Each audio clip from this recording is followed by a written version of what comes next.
का जो है मूल वेतन अगर 30,000 रुपये है तो इनका नया बेसिक पे जो है 2.28 पे कर लीजिएगा तो 68,400 हो जाता है।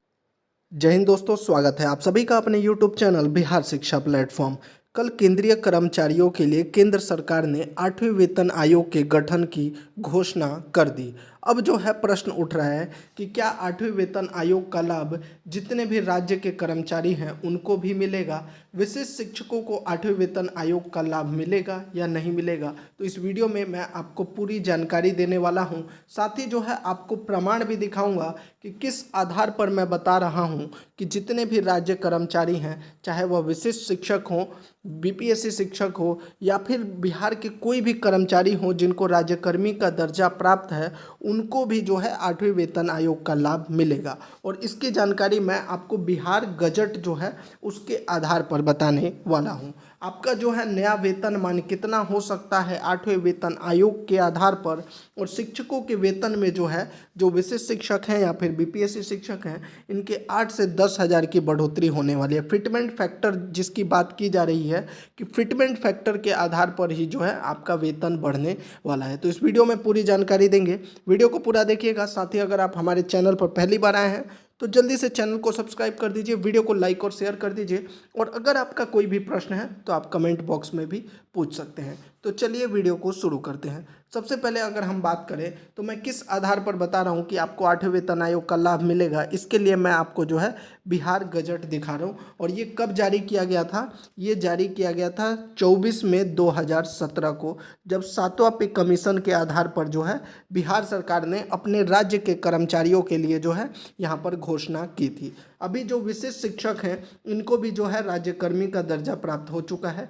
बीपीएससी शिक्षक हैं उनको भी जो है पहले से ही राज्यकर्मी का दर्जा प्राप्त है। तो ऐसे में जो है उनको भी पे कमीशन का लाभ मिलेगा। और ये देखिए जो बिहार गजट का पहला पैराग्राफ है, इसी में क्लियरली लिखा हुआ है कि जो सेंट्रल गवर्नमेंट यानी कि जो केंद्र सरकार है जो घोषणा करती है, उसी के आधार पर जो है स्टेट गवर्नमेंट यानी बिहार सरकार ने जो है अपने राज्य कर्मियों के लिए घोषणा की थी। देखिए पहला लाइन में क्या लिखा हुआ है, सब्जेक्ट में यानी विषय में है revision of the pay structure of the state government employ with effect from 1/1/2016, यानी 1 जनवरी 2016 से जो है ये 7वां पे कमीशन की घोषणा की गई थी बिहार सरकार के द्वारा। The government of India has revised pay scale, pay structure on the recommendation of the Central Pay Commission। जो आपका 7वां वेतन आयोग का गठन किया गया था, उनके रिकमेंडेशन के आधार पर केंद्र सरकार ने जो है अपने केंद्रीय कर्मचारियों के लिए वेतन में परिवर्तन किया था, जो कब से विथ इफेक्टिव था 1 जनवरी 2016 से। इसी को लेकर the state government it's resolution number 9701 dated 12 December 2016 constitute A government employees in the light of the sorry यहाँ पर है constitute a pay commission for recommending inter alia a revised pay structure for the state government employees in the light of the recommendation made by the 7th Central Pay Commission for the revised pay structure for employees under the central government। यानी कि यहाँ पर clearly यह लिखा हुआ है कि जिस प्रकार से सेंट्रल गवर्नमेंट यानी केंद्र सरकार ने अपने केंद्रीय कर्मचारियों के लिए वेतन आयोग का गठन किया गया था, और उस रिकमेंडेशन के आधार पर जिस प्रकार से केंद्रीय कर्मचारियों का वेतन में जो है वेतन स्ट्रक्चर में जो परिवर्तन किया गया है, उसी के आधार पर जो है राज्य सरकार ने भी जो है अपना एक जो है यहाँ पर देखिए गवर्नमेंट एम्प्लॉयज़ के लिए एक कमीशन बनाया है, जो 7वें पे कमीशन के रिकमेंडेशन के आधार पर भी राज्य कर्मचारियों के पे स्केल में बदलाव किया जाएगा। ये जो है आपका 7वां पे कमीशन जब लगा था तो बिहार सरकार ने घोषणा की थी। यानी कि यह स्पष्ट हो गया यहाँ पर कि 8वां पे कमीशन भी जब 1 जनवरी 2026 से लागू किया जाएगा केंद्रीय कर्मचारियों के लिए, तो इसके कुछ दिन बाद जो है जो राज्य सरकारें हैं, चूँकि इस वीडियो में हम बिहार के बारे में बात कर रहे हैं, तो बिहार के जितने भी राज्यकर्मी हैं उनके लिए राज्य सरकार जो है इसकी घोषणा करेगी। हालांकि केंद्र सरकार के घोषणा करने के कुछ दिन बाद घोषणा करेगी, लेकिन इनका भी विथ इफेक्टिंग जो है 1 जनवरी 2026 ही रहने वाला है। तो जितने भी शिक्षक साथी हैं या फिर राज्यकर्मी हैं जो कमेंट में पूछ रहे थे कि क्या 8वें वेतन आयोग का लाभ आपको राज्यकर्मियों को मिलेगा या नहीं मिलेगा, चाहे आप पुलिस में है, शिक्षक में है, बीपीएससी शिक्षक हो, विशिष्ट शिक्षक हो, बिल्कुल 100% आपको भी इसका लाभ मिलेगा। अब बात कर लेते हैं जो आपका 8वां पे कमीशन लगेगा उसका रिकमेंडेशन क्या हो सकता है। जो बात की जा रही है फिटमेंट फैक्टर की और कितना वेतन बढ़ सकता है उसको देख लेते हैं। तो देखिए जो चौथा पे कमीशन लगा था 1986 में, उस समय वेतन वृद्धि जो है 27.6% किया गया था और 750 रुपये उसमें न्यूनतम वेतन मान था। फिटमेंट फैक्टर 1986 चौथे पे कमीशन में नहीं था। 5वें पे कमीशन में वेतन वृद्धि 31% किया गया था। न्यूनतम वेतन मान 2550 रुपये था और ये 1996 में किया गया था और यहाँ भी फिटमेंट फैक्टर नहीं था। 54% जो है आपका 6th पे कमीशन में किया गया था। 1.86 जो है इसमें एक नया फैक्टर जो फिटमेंट फैक्टर आया और न्यूनतम वेतन मान जो है 7000। जो अंतिम जो 7वां पे कमीशन पिछला वाला था इसमें वेतन वृद्धि 14.29% था।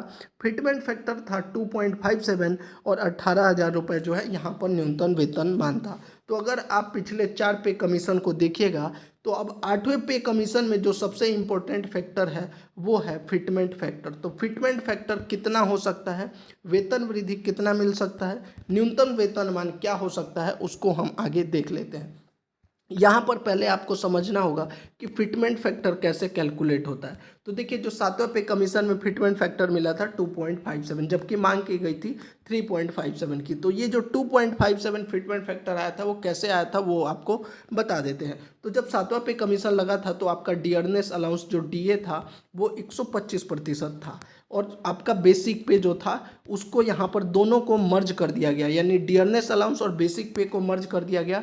ये हो गया 225। इसका परसेंटेज हटा दीजिए तो यानी फिटमेंट फैक्टर हो गया 2.25। इसी में जो है 14.29% का जो है वृद्धि जो है सरकार के द्वारा दिया गया। तो अगर 2.25 में 14.29% और जोड़ दीजिएगा तो यहीं से जो है आपका 2.57 जो है यहाँ पर फिटमेंट फैक्टर निकल कर आ गया जो आपको 7वें पे कमीशन में मिला था। तो अब 8वें पे कमीशन में जो फिटमेंट फैक्टर होगा वो क्या होगा। तो देखिए जब 1 जनवरी 2026 को जो आपका पे कमीशन लगेगा तब लगभग आपका डीए जो है 62 से 63% रहने वाला है, यानी कि 62% भी अगर मान ले डीए और 100% आपका बेसिक पे दोनों को अगर मर्ज कर दिया जाता है तो ये 162 यानी 1.62 यहाँ पर जो है आपका फिटमेंट फैक्टर हो गया। और इसमें वेतन वृद्धि का कितना परसेंटेज दिया जाएगा उस पर निर्भर करता है कि आपका जो है कितना फिटमेंट फैक्टर हो सकता है। अगर बात करें देखिए कि कितना मांग किया गया है तो बेसिक पे प्लस डीए, उसके बाद न्यू बेसिक पे कितना होगा और डियरनेस अलाउंस कितना होगा उसको हम यहाँ पर देख लेते हैं। तो देखिए जो एक्सपेक्टेड है, जो डिमांड किया गया है, वो प्रपोजल जो रखा गया है वो 2.86 जो है 8वें पे कमीशन में जो है सरकारी कर्मचारियों के लिए मांग की गई है कि फिटमेंट फैक्टर 2.86 होना चाहिए। अगर यह हो गया तो जो न्यूनतम वेतनमान 18,000 है वो हो जाएगा लगभग 51,000 के आसपास।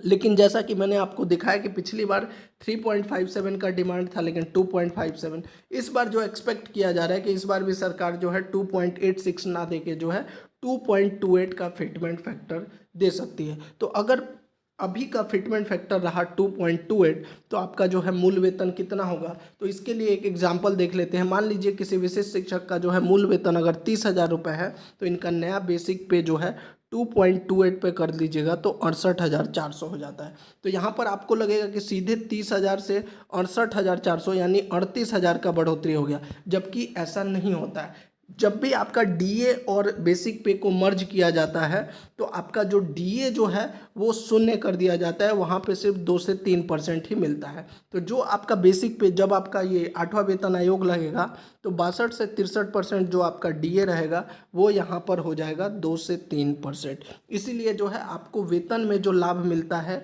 पे कमीशन लगने के बाद वह 8 से 10,000 का मिलता है और 8 से 10,000 का वेतन जो है वो अभी कम नहीं होता है। तो जितने भी शिक्षक हैं जो लगातार कमेंट कर रहे थे, बिल्कुल आपको भी 8वां पे कमीशन का लाभ मिलेगा और आपके वेतन में आप मान के चलिए 8 से 10,000 के आसपास जो है बढ़ोतरी हो सकती है। जितना भी आप देख रहे हैं बहुत से अटकलें लगाई जा रही है 50,000 60,000 हो जाएगा, वो मूल वेतन हो जाएगा लेकिन डियरनेस अलाउंस आपका जो है कम हो जाता है। इसीलिए अगर आप ओवरऑल वेतन देखिएगा तो उसमें 8 से 10,000 की ही बढ़ोतरी देखी जाती है। तो ये थी पूरी जानकारी। अगर अगर आपको अच्छी लगी हो या फिर अभी भी आपका कोई प्रश्न है और सही जानकारी देखने के लिए हमारे चैनल पर जरूर बने रहिए। जय हिंद।